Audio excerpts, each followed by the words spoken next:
supernatural. Kim, breathe, lead the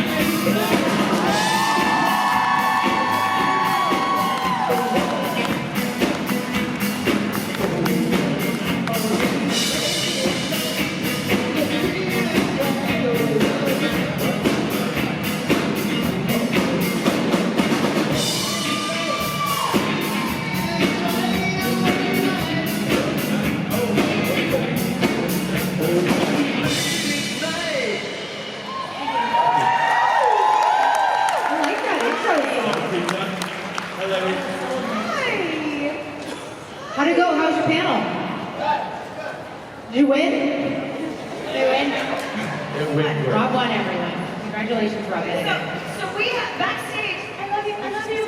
Great. So backstage we have basically that camera right there. We can see everything. And as soon as they finish, they were like, okay, thank you. And all we see is the entire audience get up and leave. And so thank you for everyone who chose to stay. Yeah. Karaoke last night. Oh, off the chart. Hey, I'm from Canada. Anything else? Oh, I figured out which song was made with lyrics, just to finish up a question I couldn't answer yesterday. It's the Unicorn song as sung by Peter, Paul, and Mary. I played it for Brianna, and she's like, not what I would have expected. But yeah, those are my lyrics. Okay. Not nearly as angry as I would have thought. I have to listen to the lyrics. Oh, there's no anger in the lyrics. Cute. Let's get started. Hi. No one over here. Just Wait, an FYI. No line. Do you have a microphone? Oh, there we go. Hi. So I asked this question yesterday, so I'm sorry, Sam, but for the rest of you, is there a Hey, you can answer it. Hi, girl. I know what you said. I want to hear the answer. is there a specific culture that you're interested in? My answer was pagan, just you know. Pagan? Ooh, yeah. Specifically. Culture? Do you mean like a historical culture? Or like a culture from like a different part of the world currently? I wanted to be like as narrow or as broad a term as you wanted to be. So yeah, you can use that. My husband is Mexican, and I'm very interested in his culture and also the history of his culture, whereas Aztec culture and the colonization of his culture he's taught me a lot about. So I'm learning about that, and I would like to learn more about that. Yeah. Beat that, bitches.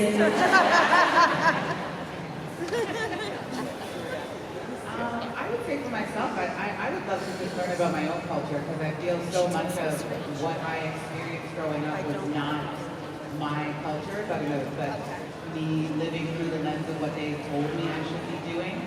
And so I'm doing a lot of unlearning at this stage. So really my culture, I'm Jamaican, and my husband's culture is Trinidadian, and I know nothing about that. And so I'm on a mission to kind of really learn about where we come from, how we got where we are, because my son is going to need to know all of this stuff. And when you have a kid that you're trying to pass things down to, you're like, you should know. Like as we're getting to Christmases and holidays, I'm like, why do we do this? I'm like, I don't know. I shouldn't have it. And I want something better I want a better answer than that. So we're kind of looking into a lot of the reasons we celebrate the things that we celebrate. That's a great question. I'm sorry, my brain is still on autopilot. I do enjoy, like when I was a child, my first superheroes were the Greek gods because I had to read a lot, but I wasn't allowed to watch television. And so I'm fascinated by how we deify our own characteristics, but then turn them into not us, but also godify. So I love cultures like how they practice religion and how they deal with the parts of themselves that is spiritual. So I would say that is the theory behind a lot of different cultures that I enjoy reading about. Thank you. Morning. Oh, hello. You're back for more, are you? Cutie. What you got? I actually forgot to mention yesterday that Your name's Brianna? It's the greatest. Why are you not all cheering right now? How do you spell it? Well, I spell it B-R-E-A-N-N. Yes. That's a very popular way. That's the way they always spell my name, even though it's not spelled that way. So you do have the same name. Good for you. You'll go far with that name. And I was wondering how you guys don't have anxiety being on like the stage because I want to do it too. Oh my God, you really think we have no anxiety? I'm literally taking God's glue keeping me together right now.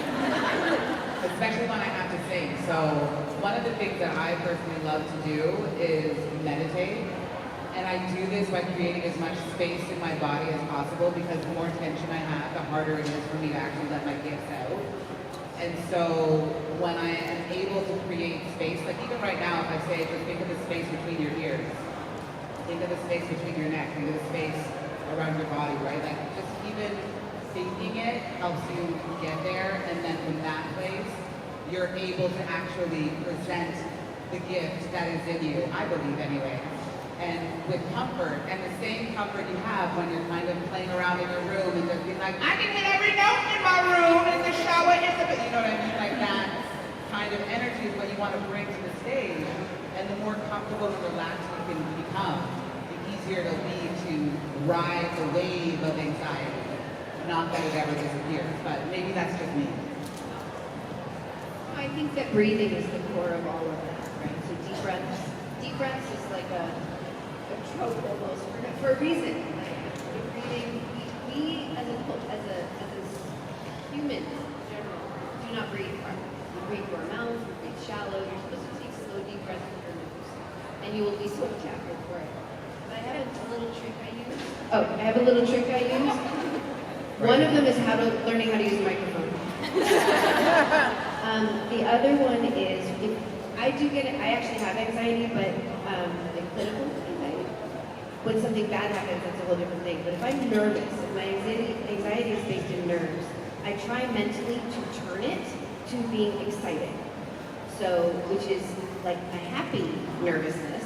Like you're so excited about something happening as opposed to fearing something that's going to happen. An audition, a meeting, like anything I have accepting something like that, I try to turn it to being like, let's look at the bright instead of the dark. And it really literally changes my temperament about what is upcoming.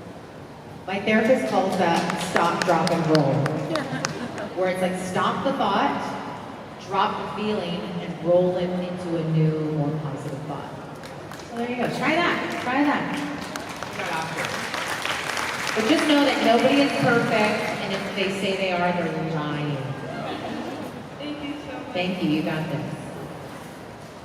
Hi girls. Hello. Hello. Hi, my name is Julia. Girls, I thank you for karaoke yesterday. It was awesome. Yay. Singing with you on the stage. My question is because Brian posted how Kim is dancing last week, I think, On TikTok? Germany. Yes. Germany. So I want to ask you girls, what's your favorite dance move? I used to do one all the time with Ozra. Do you remember? Ready? Yes, I remember. Don't break anything. That was that sexy. Remember that? Sexy Choo Choo. Karaoke move. Perfect name. Thank you. It's a good one. Oh no, I was the subject of this. I'm a little 80s goth girl, and I feel like we didn't. I asked to stop and do it over again because I was like, I feel like we need more time, and you're like, no, 15 seconds is perfect. And I'm like, no, No. the people want more. no, they don't. No, so in the 80s goth clubs, what was actually happening is that we all had clove cigarettes, and people were watching the Tracers because everybody was high on MDA. I was not. I just thought that's how we danced. But that is how we danced. So there was the cobwebbies, and then there was the scraping shit off your shoes. when you were starting to come down. Yeah, the spiders is another thing of like watching Tracers. Like that's you're hallucinating and you're grabbing the spiders. But yeah, it basically was all drug-induced dance that I just never had the drugs for, but still danced that way anyway. I love love that so much. It's like I wasn't doing it, but that's what I thought we did. So all my moves. Yep. All my moves are high, But I too. wasn't. Oh my God, I love that so much. I'm a kid of the 90s, so of course. Yeah. Here we go. Oh yeah. You're straight. Do you want music? Oh. Yes.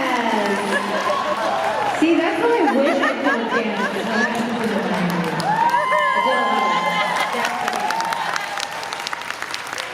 My cardio for the day. I was gonna say, that's impressive. Well, and doing that on carpet too. That's what noticed I very said. quickly I was not a That was guy. how you transition, but it was smooth. It was smooth. Now I think Michael Jackson learned how to dance. He was like, I just kept slipping and moving and shit. He's like the Grease the move off floor. was actually a trip.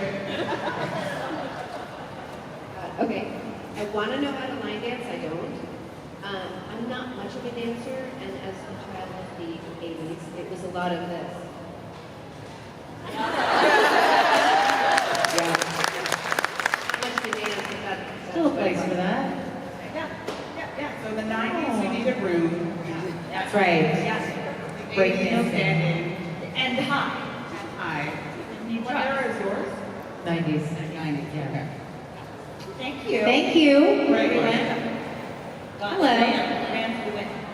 So my question is, would you guys rather be Sam or Dean, and why? Depends who gets paid more.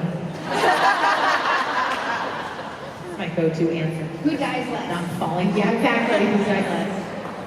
Listen, I get paid 80 cents on the fucking dollar. That's my answer because I feel like it's going to get me in the least amount of trouble. I need more context. Did you just meet me? Is this the first time you've asked me a question? I'm trying to think of context.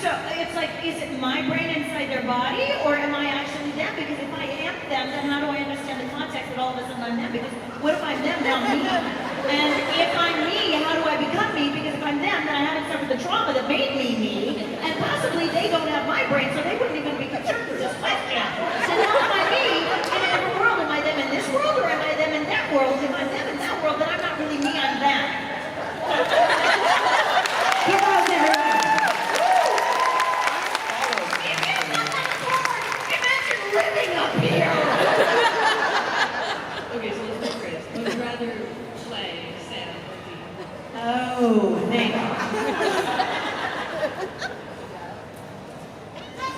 I don't know.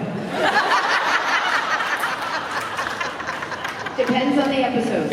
Who would you want to play? Exactly. Sam! Sam! Just kidding. Just kidding. Well, for different reasons. Sam because he's smart, and Dean because he's hot and cool. Sam's pretty hot too. Okay, I don't know that. Donna wouldn't. Just kidding. Donna is a Jodie girl. Yeah, I don't have an answer for that. It depends on the day, as I'm sure we all experience in our lives playing ourselves in this world. Some days you're like, oh, I could be somebody else, and some days you're like, I'm fucking no. I do have an answer. Dean, because he gets to drive.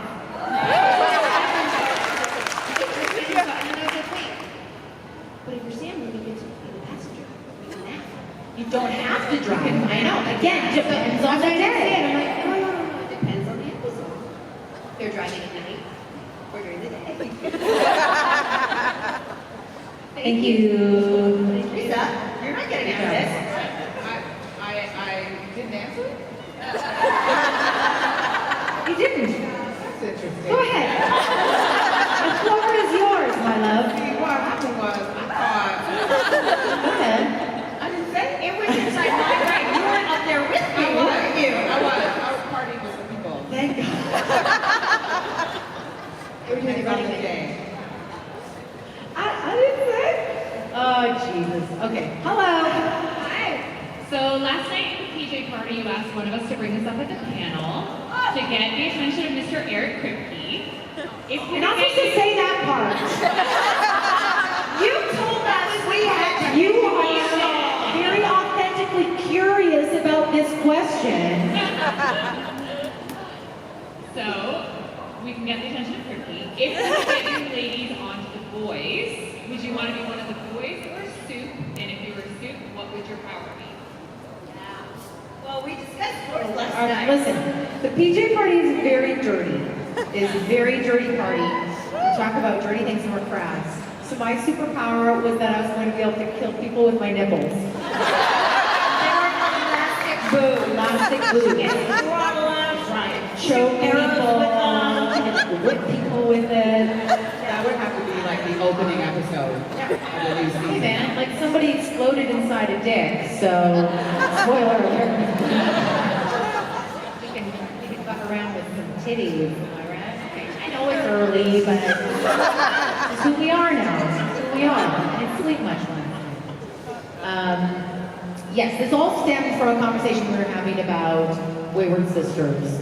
People were asking us if the possibility of the spin-off is still available, and we had said no.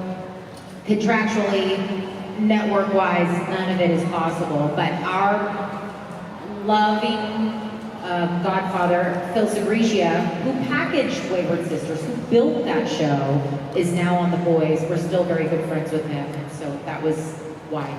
We weren't just like, can you guys make everyone do us a favor? That was where that conversation started. What would your, Sam, would you be a super or boy? And if you were a Soup, what would your superpower be? I don't think I have the imagination to come up with what their superpowers are on that show. Because I'm like, wait, what now? I think I'd be a boy. And, yeah, I guess we hunt the super, or we fight the supers, right? But you and me, baby, and my titties. Right. You get a pass. Oh, really? Yeah. Okay, see. My brain went down so many rabbit holes. That's where I want you to go. That's where I want it to go. I'm like, I want to live in the gutter with you, Lisa. Mine is stuff. Like sometimes a bad idea it's like I only have one slot out my mouth, and sometimes a bad idea gets lodged on that conveyor belt, and like nothing else can get in there. So I have to say the bad idea. I think I would have a what is it when you can go a portal to another realm, and I could vacuum people into another realm, but it would be through my vagina.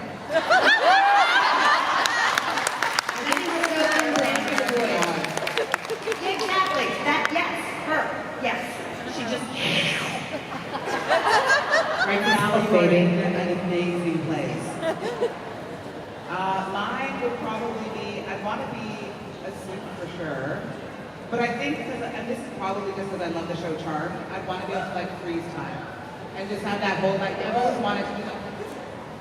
I don't know why, but it just looks cool on TV. So I'd probably say freeze time. Thank you. Can you go like change hats on people? Just to follow something? Yeah, boring. I would just have a nap. Hello. Hello, my name's Sam. This is my first convention.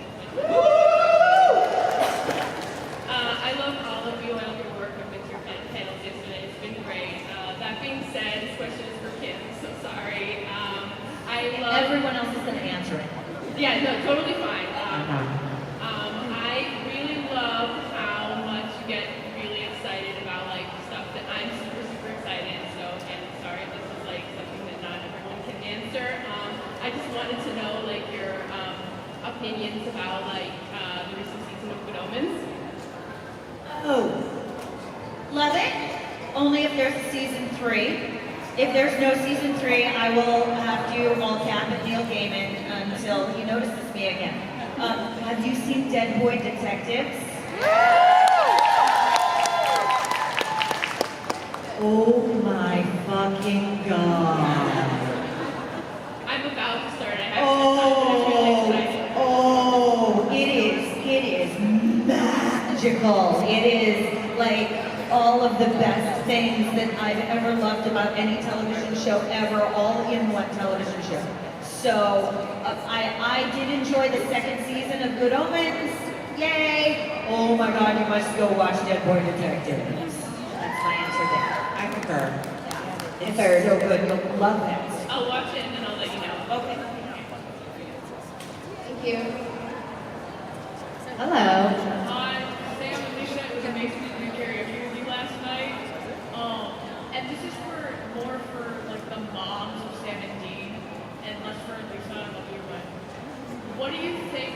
Like, Mary, if you had survived, and if Jody and Donna survived, what do you think they would have wanted for Sam and Dean past the line? We did. I did Well, survive. Jody and Donna did survive. Do you know something I don't? I'm alive. What would I have wanted for them? What would Mary have wanted for them? Not to be hunters. But there's a little bit of hypocrisy there, because apparently Mary kept hunting even when she told everyone she wasn't. So, but that doesn't mean she doesn't want that for them. She was pretty pissed when she came back and found out they'd been hunting her whole life. She's like, what now? No, thank you. Look, I think one thing that either Jody and I share it, or I infused Jody with this, is the belief that you know your joy better than I do. You know your path better than I do. You know your truth better than I do. So Jody doesn't want for Sam and Dean. Jody is a friend who has never fucked them. Not necessarily a mother figure, but she is a platonic friend who loves them unconditionally. Which means at some point you might die, which will devastate me. I love you because if you go out, it is in pursuit of your truth. And I, as someone who loves you unconditionally, want your truth for you, even if they aren't choices that I would make for you. So that, I think, is something that Jody had to learn to exist.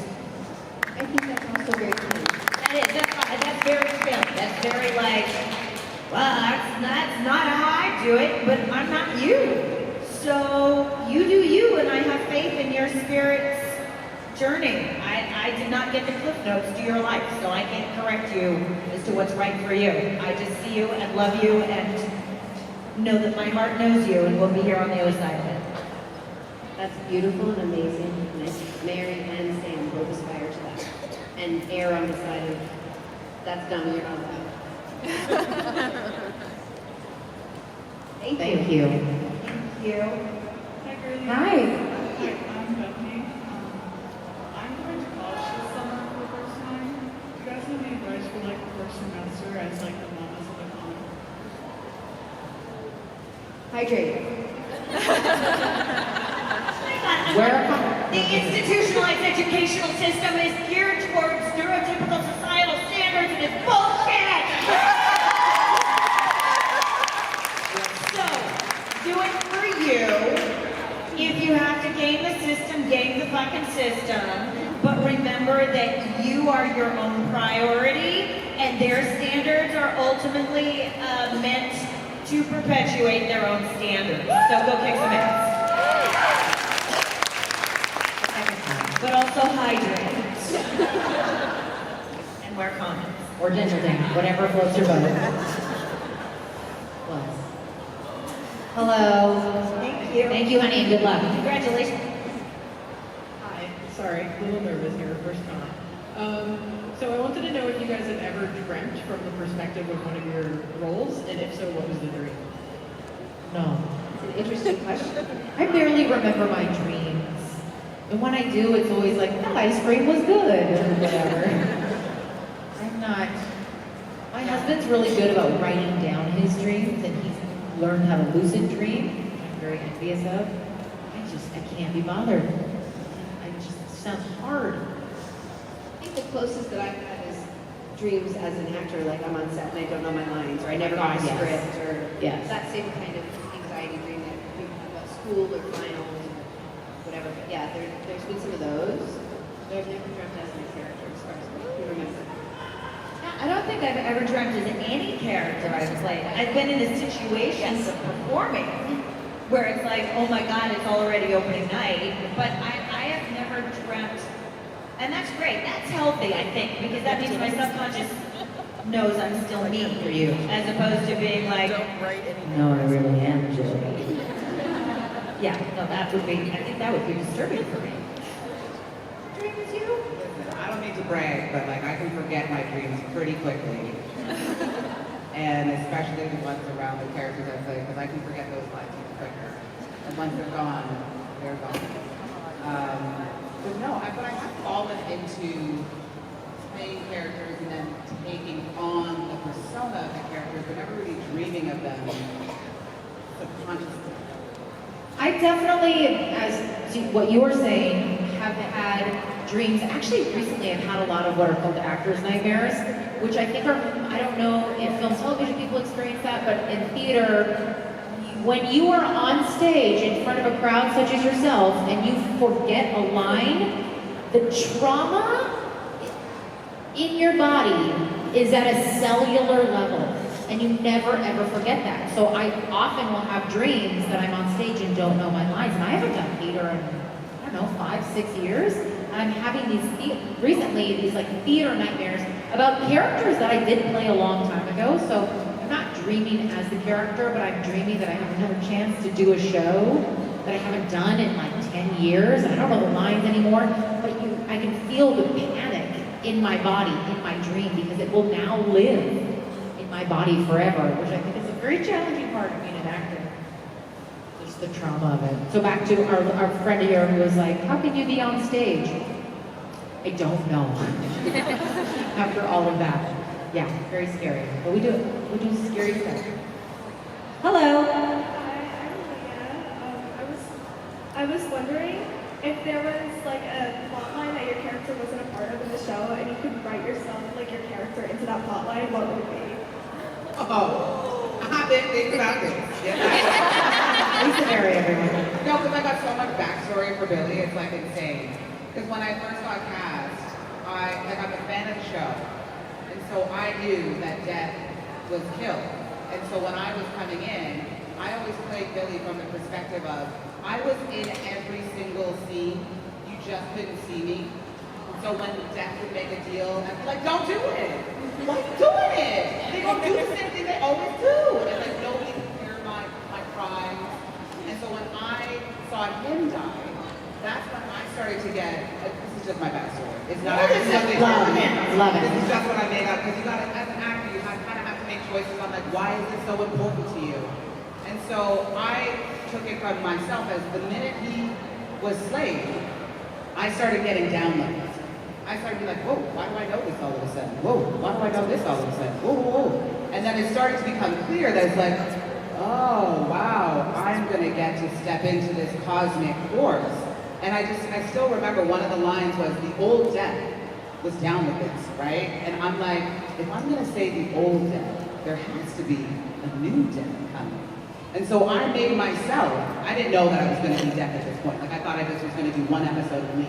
But I was going to play it to the fullest of my capabilities. And so in that moment, I was always like, oh my goodness, I'm actually now the new Death. Hence me singing the song, hence me reaping a soul, hence me coming to see Sam. And so when I started the show, it was always from the perspective of, I'm Death. And I'm getting the downloads of what it is, like Neo getting an upload of it's like, now I know how to fly a plane. Now I know how to do this. Like all of the cosmic wisdom that Death is privy to started to get downloaded, and that's where my character starts, from that understanding. And I just always thought that was so fun.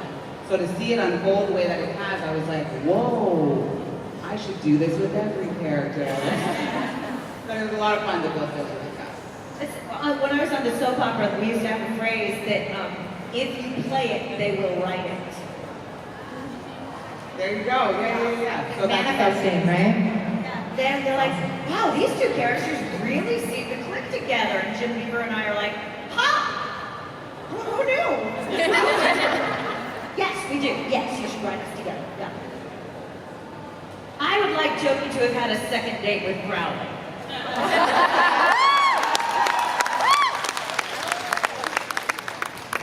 Why? Yeah. A little bit of this, a little bit of that. Yeah, I remember there was a time where I had a scene where I just walked by a crowd and I was like, hey. And I was like, where are we going with this? Nowhere. Your story storyline I wish I had been a part of, but I do wish that Lucifer and Mary had had more time with their odd couple situation in the AU. I was having a ball with just being like the disgruntled captive. And I loved the way they wrote them. Just, he was baffled by humans and Mary was just annoyed. And I just thought it was so fun, but it ended quickly. That's okay. That's okay. Mary, what did you do? I wish that Doug #1 would have become a vampire so I could chop his head off.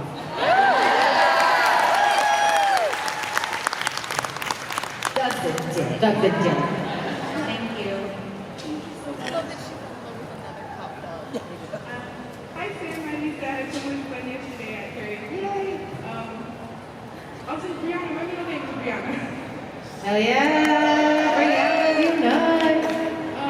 So I just had a question that if you guys were to meet your actual characters, like you guys somehow ended up in the same place at the same time, is there anything you would want to say to them? Won't you spare me over another year?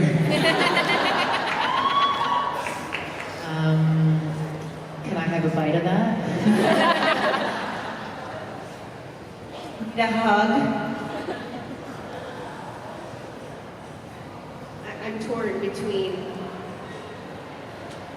just not talking to her because I think she might be a little scary, but also like, take care of yourself, you keep dying. One of those. We did it. We did it. Thank you. Thank you. Hello. Good morning, ladies. My name is Gordon. Hi, Gordon. First of all, Jody's second date is definitely valid because we all have to remember what Crowley's deal was that got away with. What was it? For those of us who haven't seen the show, what was it? What was it? 3 inches? Yeah, an extra 3 inches. The extra 3. 3 inches? An extra. An extra 3. Oh, an extra. Oh. Pardon me. Pardon me. And Kim, I made sure to make my question have extra context for you. Okay, I'm ready. Thank God. Seeing you, Brianna, on stage, you give off a lot of like great energy, a lot of good like banter energy, and I see a lot of Muppets, Statler and Waldorf coming from you guys. So my question is, if they could revamp the Muppets to like be you guys, which Muppets would you pick to be? Oh, I love the idea of like a supernatural Muppets movie. How good would that be? Okay. Oh my God. Which Muppet would I be?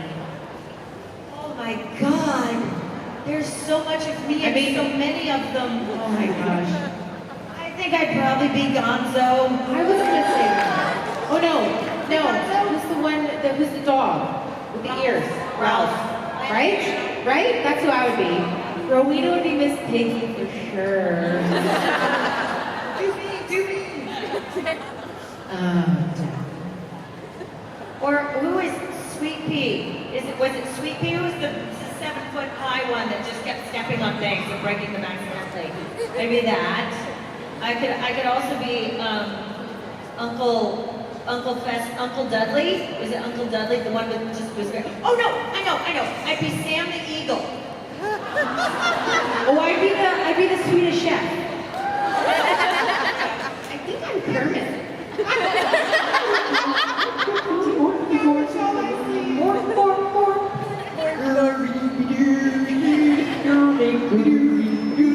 This is the show, guys.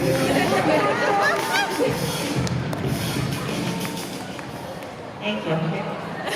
Would Jared be Beaker? Oh my God, Beaker and Dr. Honeydew, Dr. Bunsen Honeydew. I feel like I would definitely be Kermit. Yes. Yeah. Right? Yeah. Very Kermit energy. Who would be Animal? Misha? Maybe not Cassia, but definitely Misha. Yeah. Lisa. Who would? You're Ralph? I kind of see her as Ralph. Yeah, no, I'm happy I to be see you as Misha. Ralph. The You're Ralph. dog. Who like Yeah, is please, very like steady. Guys, what's going on here? Until he gets into stuff. That's me. That's what I'm singing during. I was like, I can't sing. Try and shut me up now. That track. That was fun. Thank you. Thank you. Absolutely. Also, Bobby and Rufus could be Statler and Waldorf as well. Bobby and Rufus totally would be Statler and Waldorf. Yes. If those parts weren't already cast. Hello. Hello. So over the pandemic, I started an amateur theater company that does gender swap Shakespeare. If you could do Shakespeare, any role, regardless of the gender of the character, what character or play would you want to do? Okay, well, I answered this question yesterday, but I actually want to play Iago as gender fluid femme. I think that it makes a lot of sense. I think that the whole power dynamic, like Iago is like, oh, everybody loves Iago, good Iago, kind Iago. Oh, you didn't get a promotion again. So everybody dies. Very, very feminine. I completely relate to that. Also, there's a whole monologue where Iago says, I lay with Cassio lately. Iago is sleeping with Cassio for some reason. And everybody's gotta die. I just think I would like to play Iago as femme. We've talked about this, and you need to play it with my husband. Yeah. He's done an incredible Othello. So that's on my list. But also Benedict in Much Ado.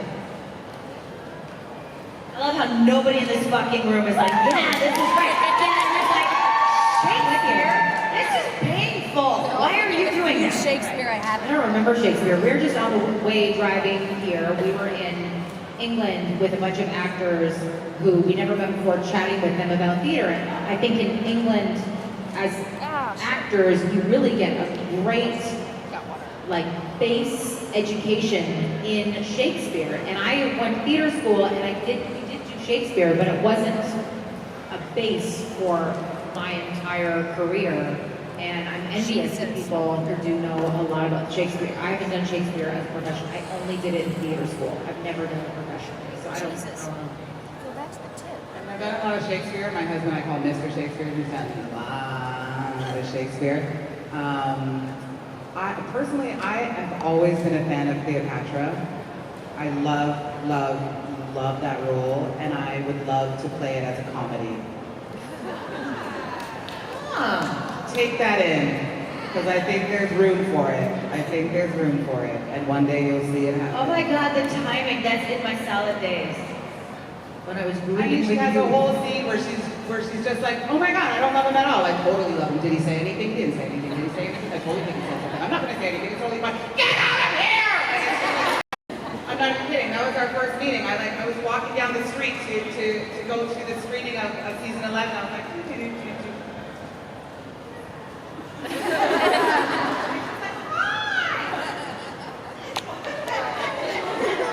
because you don't expect people to be nice. At least I don't. I just assume, I don't want to assume that everybody is like, I love to meet my fans. Because some people don't. Like some people are like, oh God, okay, hey, yeah. And I was like, okay, that's cool. But Kim was like, oh my God, it's so nice to see you. Biggest bear hug ever. Ruth was like that. I was like, what? Jensen, Sharon. I mean, I geeked out a lot. Like working was actually my convention. And I went around a lot. I was kind of like, hey, scene's done.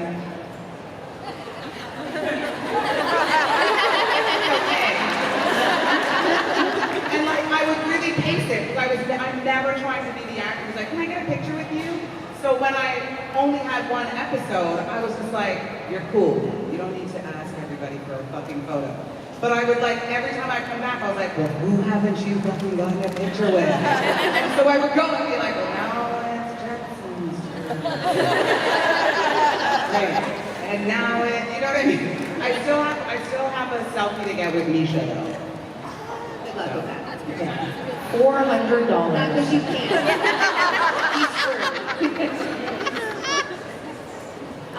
I cried in the stairwell after I met David Tennant. Like happy tears. I just was so full. I was wearing Good Omens pants, It was at a convention. We were in the green room together, and Ruth dragged me over because she knew I was such a huge fan. And he's sitting down, and I lean over and I say, "I'm wearing your face on my pants." And he went, "Oh, I've not seen those before." I was like, "I know." Okay. And then I went and sat in this girl and cried. He couldn't have been kinder, but it's just, it was a lot hit with the full force blast of my adoration. In March, I was in Los Angeles for, amongst other things, the Burbank Convention, and I was invited to the Palm Royale's premiere, and I'd heard about it. I was invited, weeks before, and I was so excited because Carol Burnett is in that show. And she is she's everyone. She is a living legend. But when I was growing up on a farm, we had VHSs. The VHS that I would watch over and over and over was the Carol Burnett show, because she was ahead of her time in terms of comedy. And God, I used to try to mimic all of her characters, and I would try to watch it and go, how did she come up with that? How did she change her voice? And I was young, I was little. And so when we're at the screen, I didn't meet her because I think she's 92, and she's surrounded by her team, which is good because there's thousands of people at the screening. She's, I'm sure, very fragile, and but I did take a video from afar like a creeper. But I was just like, I'm gonna keep this video forever. I feel lucky that I got to see her in the flesh, in this lifetime. Love Carol Burnett. I mean, many times. Most recently,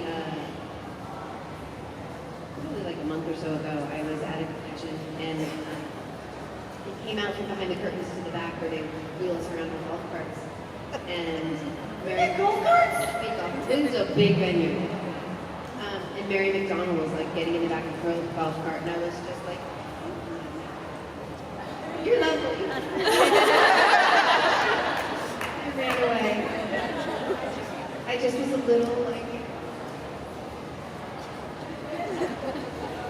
It's hard to take in, when I worked on Star Trek, I remember, Jonathan Frakes was our director, and he's like, "You're so good," and I literally was like, actually come up to me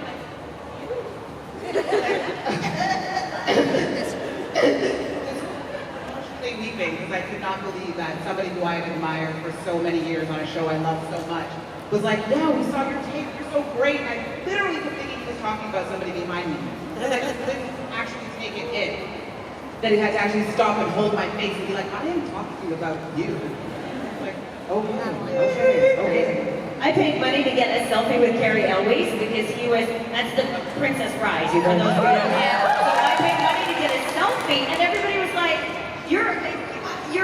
you can just get one in the green room. And I was like, if it is important enough for me to have a selfie with Carrie Elwes, then it is important enough that I pay him for his product. I will not take it. And they were like, okay, great, just going. And I go in, and he was so kind and so lovely, and but then he's in the green room, and he's like, I'm not stalking. I'm not. Yeah. Your face when you came out of there. She came out of that thing, and she was like, it's something not a photo. Yeah, it was yeah. There's her face. She was like.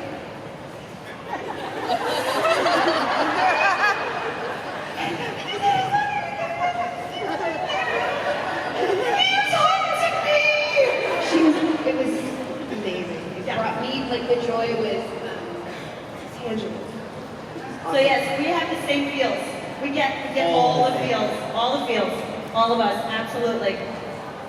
Yeah, thank you. Even Jensen, you should have seen him backstage when he got to sing with Corey from Slipknot. Same thing. We all get the feels. Hi guys. Hello. Hi. Everybody. How are you? Are we doing one more question or are we going away? Why did you come in?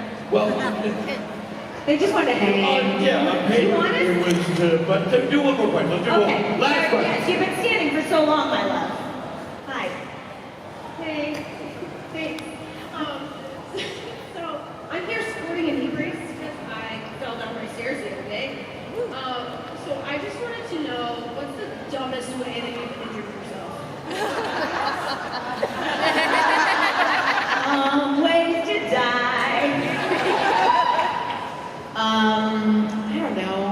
bit a frozen mini egg and busted a tooth once.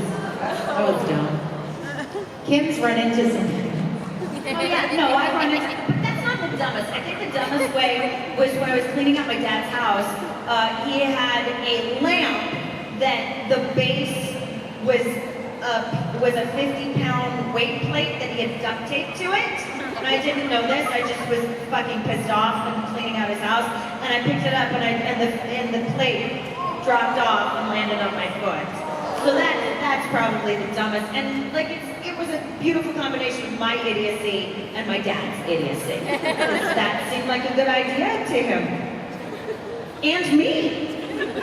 I mean, I hope you're feeling better and it's not too hard to walk around. I remember washing the dishes once and I dropped a glass and I was like, oh! Picked it up, I was like, that's good. And then I went to go clean the rim of it. Oh! Yeah, you felt it too. It was Take real. that one through. Yeah, because I was like, no, it's good, it's good. And then as soon as right open, split open my hand. And it was one of those kind of injuries where you don't feel pain, you're like, oh, just bleeding a lot. Just okay. blood. Just blood. But no pain, which is a very weird sensation, so to be like a lot of blood for no, it was very weird. I felt that in my tesseract vagina. But that's probably like the dumbest way, you're like, you should have done it. I think I'm gonna win with that. So, I was drilling I wasn't labeled. a hole for doorknob, which is it's like a cup-shaped thing with jagged teeth on a drill. And it just drills a hole in the door. But the piece that you drill out stays in the cup of the drill. So you have to get it out. And I couldn't. So and then the thing locked onto the drill. So I looked online and they're like, well, the way you do it is put like a wrench on it and then you put the drill in backwards and you rev the drill backwards and it will unlock it if you put it on the thing. So this is me.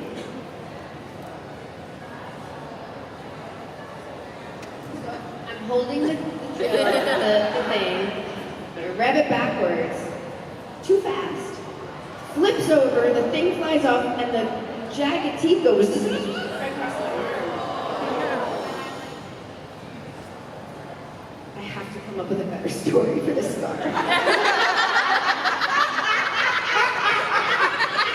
And he was huge, and I took him down in one fell swoop. And that's why I got the back. Yeah, Corey's like, no more door, no drilling for you. So yeah, the wood is still in the thing, by the way, it sits on the wood bench. Taunting you. Drill bit 1, Sam Smith 0. Correct, or -1, maybe.